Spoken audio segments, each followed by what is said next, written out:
নমস্কার বন্ধুরা, আমি সঞ্জু। প্রত্যেক দিনের মতন আজকেও দুর্দান্ত একটা রেসিপি নিয়ে চলে এসেছি। আশা করি তোমাদের ভালো লাগবে।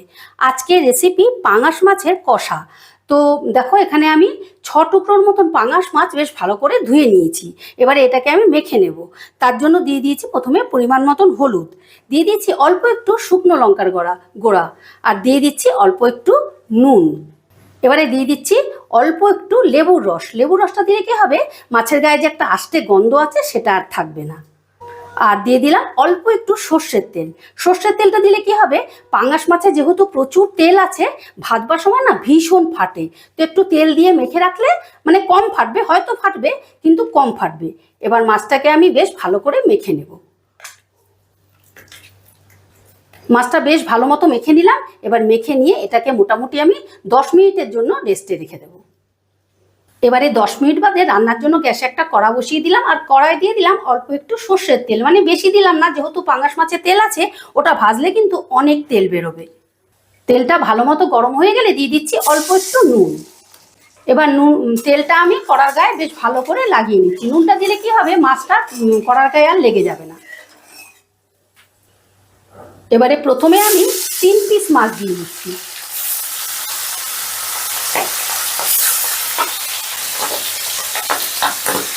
এবারে গ্যাসের আঁচটা মিডিয়ামে রেখে মাছের এক পিঠটা ভেজে নেব, তারপরে ওই পিঠটা উল্টে ভাজবো।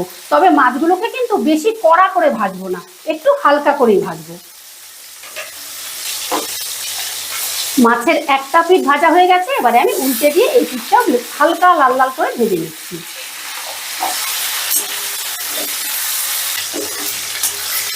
মাছের দুটো পিঠই আমি বেশ লাল লাল করে ভেজে নিয়েছি। এবারে মাছগুলোকে আমি তুলে নিচ্ছি, আর এই একই প্রসেসে আমি বাকি মাছগুলোও ভেজে নেব।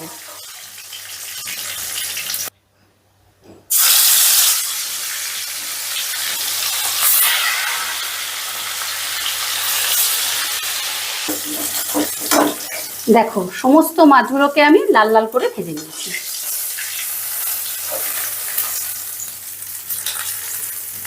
আচ্ছা, এইবারে ওই মাছ ভাজার তেলেই আমি আলুগুলো ভেজে নিচ্ছি। এখানে আমি বড় সাইজের দুটো আলুকে লম্বা লম্বা করে কেটে নিয়েছি। দিয়ে দিলাম অল্প একটু নুন, দিয়ে দিচ্ছি অল্প একটু হলুদের গুঁড়ো। এবার গ্যাসের আঁচটা মিডিয়ামে রেখে আলুগুলোকে আমি লাল লাল করে ভেজে নেব। আর দেখো, মাছ থেকে কতটা তেল বেরিয়েছে। আলুগুলোকে বেশ লাল লাল করে ভেজে নিয়েছি, এবারে তুলে নিচ্ছি।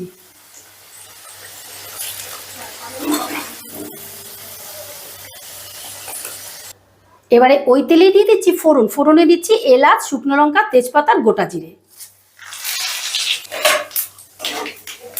এবার গ্যাসের আঁচটা লোতে রেখে ফোড়নটাকে একটু ভাজা ভাজা করে নেব। ফোড়নটা একটু ভাজা ভাজা হয়ে গেলে দিয়ে দিচ্ছি আমি পেঁয়াজ কুচি। এখানে মাঝারি সাইজের দুটো পেঁয়াজকে আমি ছোট ছোট করে কুচিয়ে নিয়েছি। এবার পেঁয়াজটাও হালকা করে ভেজে নেব, মানে বেশি কড়া করব না, জাস্ট একটু লাল ভাব আসবে তখনই আমি অন্য মশলা দেবো।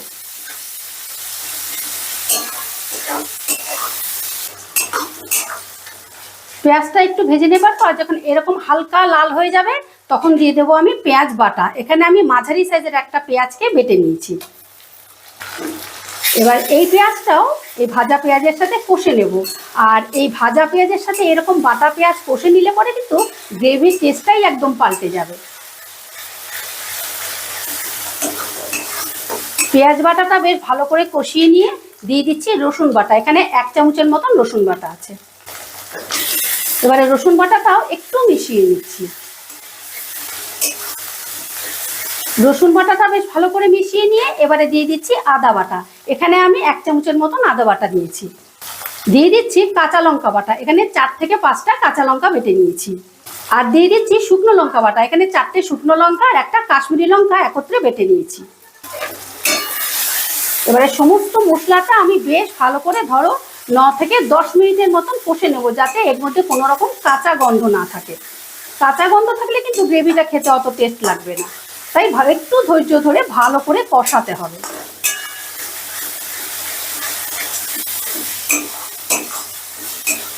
মশলাটা বেশ ভালো মতো কষানো হয়ে গেলে দিয়ে দিচ্ছি গুঁড়ো মশলা। দিয়ে দিলাম স্বাদ মতো নুন, পরিমাণ মতন হলুদের গুঁড়ো, 1 চামচ জিরের গুঁড়ো, 1 চামচ ধনের গুঁড়ো। একই সাথে দিয়ে দিচ্ছি টেস্টের ব্যালেন্সের জন্য অল্প একটু চিনি। এবারে দিয়ে দিচ্ছি টমেটো। এখানে মাঝারি সাইজের 2টো টমেটোকে আমি টুকরো করে নিয়েছি।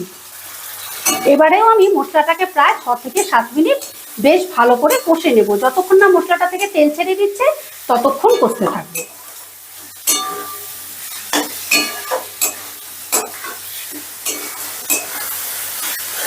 মশলাটা বেশ কিছুক্ষণ কষে নেবার পর যখন তেল ছেড়ে দেবে তখন দিয়ে দেবো ভেজে রাখা আলু। এবারে আলুগুলোকেও মশলার সাথে বেশ কিছুক্ষণ, ধরো 3 থেকে 4 মিনিটের মতন কষে নেব। বন্ধুরা, এই রেসিপিটা খেতে কিন্তু একদম কষা মাংসের মতন। ঠিক এই প্রসেসে তোমরা তৈরি করবে, আমি তোমাদের কথা দিচ্ছি জীবনে ভুলতে পারবে না, এতটা টেস্টি হয়।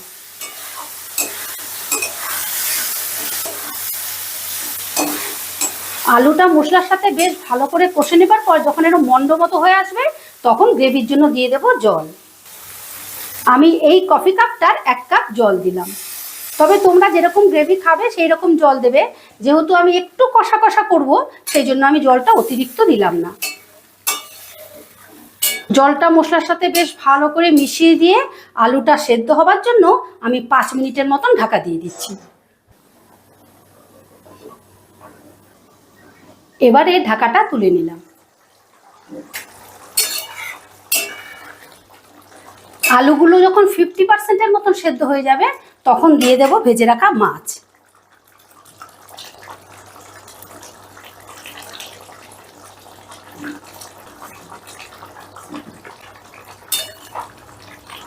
এবারে একটু নাড়াচাড়া করে ঝোলের মধ্যে মাছগুলোকে একটু মিশিয়ে দিচ্ছি, যাতে মাছের মধ্যে ঝোল ঝালটা বেশ ভালো মতো ঢুকে যায়।